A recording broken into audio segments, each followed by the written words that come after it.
The science of mind management Swami Mukundananda గారు రాసిన దాంట్లో మనస్సే మన మంచి మిత్రుడు, మనస్సే మన ఘోర శత్రువు అని చెప్తుంటారు.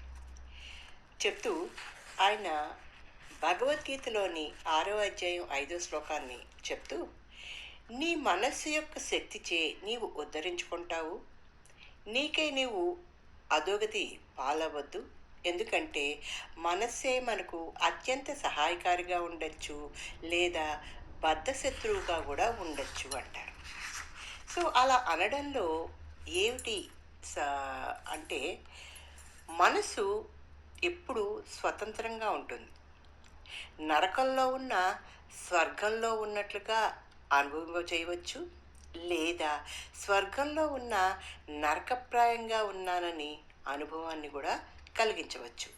అంటే దీనికే బుద్ధుడు అంటాడనమాట, నన్ను అవమానించారు, నేను బాధపడ్డాను, నేను కొట్టబడ్డాను, నన్ను దోచుకున్నారు. ఇలాంటి ఆలోచనలు కనుక ఉంటే వాళ్ళకి అసలు దుఃఖం ఆగనే ఆగదు. మరి అలాంటి పరిస్థితుల్లో కూడా ధైర్యంగా ఉండాలి, ఆత్మవిశ్వాసంతో ఉండాలి, లేతే సాత్వికంగా ఉండాలి అని అంటే మరి ఏం చెయ్యాలి అని అంటే,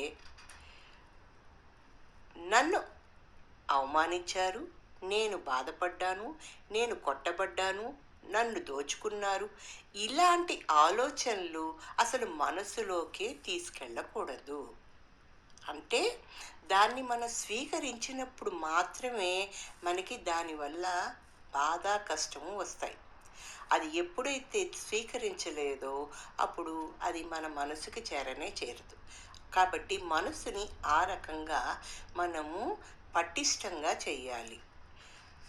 ఎలా అంటే, మనం ఎప్పుడైతే ఒక ఉత్తరం రాస్తామో ఆ ఉత్తరం రాసినప్పుడు ఆ ఇంటి యజమాని కనుక అక్కడ లేకపోతే ఆ ఉత్తరం ఏమవుతుంది, వెనక్కి వచ్చేస్తుంది. అంటే రిసీవ్ చేసుకునే వ్యక్తి లేకపోతే కనుక అది ఆ ఉత్తరం అతనికి చెందదు.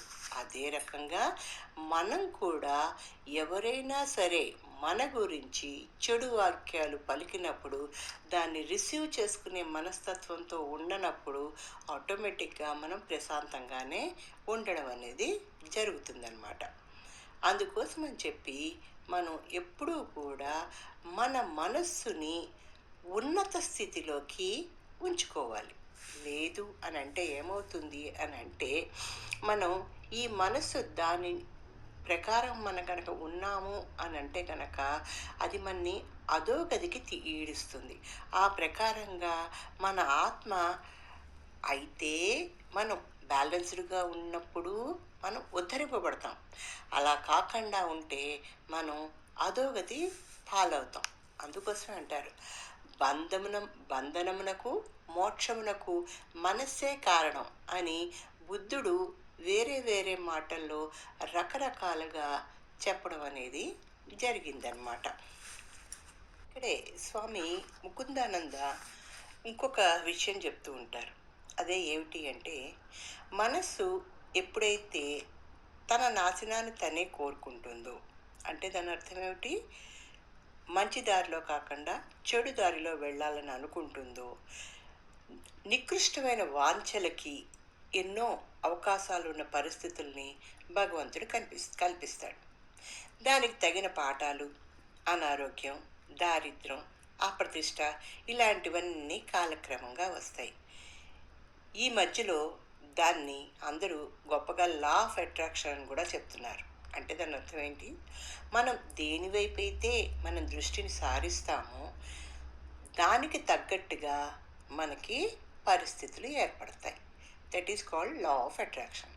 అలాంటప్పుడు మనం మన ఆలోచనలు ఎలా పెట్టుకోవాలి, ఎప్పుడూ కూడా పరిశుద్ధంగా పెట్టుకుని మంచి వైపు వెళ్ళేటప్పుడు మన సనాతన ధర్మం అని ఇప్పుడు అందరూ చెప్తున్నారు కదా. అంటే సొంత లాభము కొంత మార్కుని పొరుగువాడికి తోడు పడబోయ్ అని గుర్జాడ అప్పారావు గారు చెప్పినట్టు, మనం ఎప్పుడు కూడా గుడ్ క్వాలిటీస్తో ఉంటే కనుక అప్పుడు ఆటోమేటిక్గా మనకి అంతా మంచి జరుగుతుంది. ఈ పరిస్థితుల్లోనే భరతుడు గురించి రాముడు చెప్పేట, ఏమిటి అనంటే, భరతుడి అంతఃకరణ శుభ్రంగా, నిర్మలంగా ఉంటుంది. భరతుడు ఎంత ఉన్నత స్థితికి చేరుకున్నాడు అంటే, అతని మనస్సు కోపం, కోరిక, అసూయ, దురాశ, కామం అనే రోజువారీ ప్రాపంచిక భావాల నుంచి విముక్తి పొందిన స్థితిలో ఉన్నాడు. తత్ఫలితంగా బాహ్య ప్రపంచ శక్తి యొక్క ఎరతో అతను ఎప్పటికీ ప్రభావితం కాలేడు అని చెప్పి రాములు వారే భరతుని యొక్క గుణాన్ని వర్ణించి చెప్పడం జరిగిందిట. సో ఈ రకంగా మనస్సుని మనం ఎప్పుడూ కూడా రైట్ వేలో పెట్టుకున్నప్పుడు మనకి రైట్ రిజల్ట్ అనేది వస్తుంది.